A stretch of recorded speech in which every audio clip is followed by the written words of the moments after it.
We're in Psalm 73, and we left off yesterday with Asaph discovering there's a reversal to his negative view, to his doubt, his skepticism, his regret. He's lost his delight in following God and loving God. He's become envy of the wicked, the foolish, the godless. But he says in verse 17, and this is where we started yesterday, until I went into the sanctuary of God.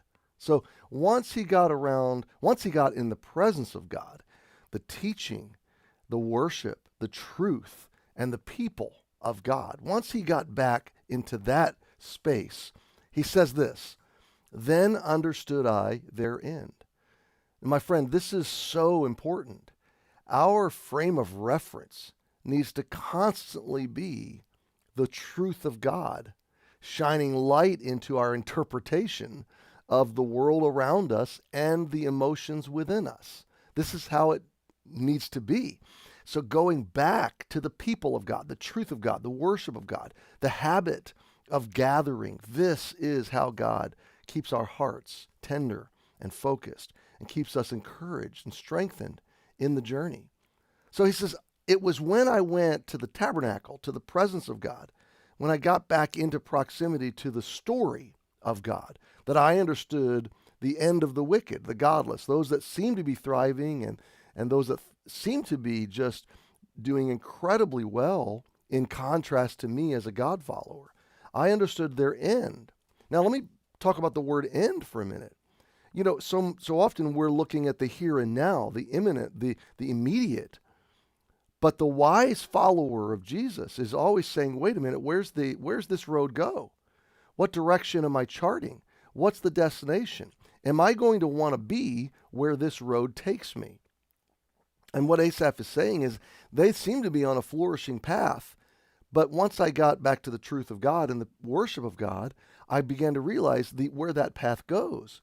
And it goes to destruction. It goes to destitution. It goes to self-destruction. So once I understand their end, it sure makes my path look a lot better, even if it's hard right now, even if it's difficult right now. So verse 18, Asaph now is going to begin to expound really to the Lord and to us as observers. What did he learn? He says, surely thou, God, did set them in slippery places. Thou castest them into destruction. I want you to think about slippery places, okay? It doesn't matter how nice your outfit is if you're not standing on solid ground. It doesn't matter how much money and how much pleasure and how much strength you seem to have and how much confidence you seem to have. If you're standing on a slippery place, you're vulnerable. And I'm thinking of standing on ice. You know, I could be dressed to the hilt and I could have all the flashy jewelry and I could have a wallet full of money, but the right ice patch and I could hit my head and it's all over. Just before I recorded this podcast, I was looking at a news story about a mine collapse in Russia, massive mine, not Russia, in China, that you can see this valley of tractors and miners digging and working, and all of a sudden, literally an entire hillside comes falling down on top of those workers, burying them alive. And I'm thinking, now I'm studying a slippery place. Well, that's kind of the life of a wicked person spiritually. They've denied God, so they are working in extreme. They're living, even though they look good, they're living with extreme vulnerability, extreme fragility. And Asaph realizes, hey, they're in, let me tell you the contrast he's inferring. They're in slippery places, but as a follower of God, as a child of God, as a redeemed one, I'm not. I'm not standing in a slippery place. You set them in slippery places. Thou castest them down into destruction. They will. Their end is destruction. My end is eternal life. So in light of the end of my journey, I can have hope, I can have strength, I can have joy in the right now, even if it's hard, even if it's difficult. So God, they're standing in slippery places. I see it now. I don't want to stand where they're standing. I no longer envy them because they're standing in slippery places. Look at verse 19. How are they brought into desolation, as in a moment? They are utterly consumed with terrors. As a dream when one awaketh, so, O Lord, when thou awakest, thou shalt despise their image. Asaph is just teasing out this idea that they're standing as opposers of God.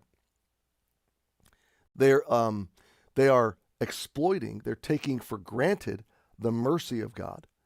They are presumptuous and proud and arrogant, and they're presuming upon the mercy of God that God can't touch them or there is no God. And Asaph says, no, they're going to be in a moment brought to desolation. They're going to be utterly consumed with irreversible, inescapable terror. And like a dream awaking, like someone awaking out of a dream, the Lord is going to awake and he's going to deal finally with those that have rejected him and those that are living in pride against him, working against him, carrying out diabolical schemes in this life, in this world. So Asaph now has come to a much better place because he got to church, because he got around the truth of God, the worship of God, back to where his heart could be recalibrated. And when he sees the light, when he sees the truth, he realizes, no, they're standing in slippery places. I'm standing in a strong place. They're slated for destruction. I'm slated for eternal blessing. They will be in a moment brought to desolation. And God, every moment of my life, is sustaining and strengthening and helping me. So my friend, let this meditation drive your day. Right now it might be hard. The wicked might be seeming to thrive. But get back to the sanctuary. Let God recalibrate your heart, your perspective, and remember where the end of your path is going. And that's going to give you strength for this day. Happy Tuesday, and we'll see you tomorrow.